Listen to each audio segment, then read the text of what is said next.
Eto rin pong si Vic Rodriguez ay galit na galit. Napikon nga daw siya doon sa jet ski holiday na joke na si Vice Ganda. Mariin pong sinabi ni Vice Ganda, at kahit sino naman alam nating lahat yan, na yung joke na yon ay pawang galing mismo sa kampo ni Digong. Yung lahat ng yun ay katotohanan. So ang ibig sabihin talaga nito, masakit ang katotohanan. Okay? Masakit. Napikon. Maraming napikon. Siyempre, yung mga nasa paligid ni Digong ay siguradong magsasalita na kung sila ay napikon nga at kung ano man yung panawagan ng mga DDS na i-boycott ang mga produkto ni Vice Ganda ay susuportahan din ng mga yan.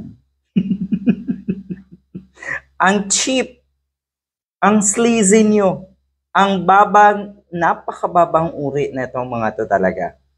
Napakababang uri. Mantakin mo, pinatulan, mantakin mo, ikinapikon nyo ito, kumpara doon sa mga jokes ni Digong, 'di ba? Na kung tutuusin, pawang haka-haka lang at pawang pang-iinsulto ang layunin talaga netong si Digong. Etong kay Vice Ganda, pagpapatawa ang motibo. Kung hindi kayo natawa, mga pikon talaga kayo. Nananawagan nga si Rodriguez na lalo na daw sa lahat ng mga taga Mindanao. Na yun nga, at taga Visayas din daw na ituloy daw yung tinatawag nila na campaign nga for boycott ng mga produkto ni Vice Ganda, lalo na po daw ng McDonald's.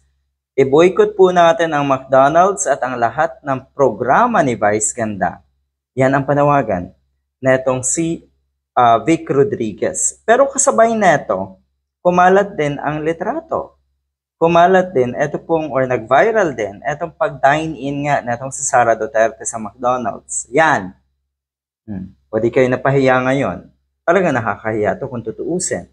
Dahil yung inyong pinoprotektahan ko at yung inyong idolo, siya mismo tumangkilik sa McDonald's. 'Di ba?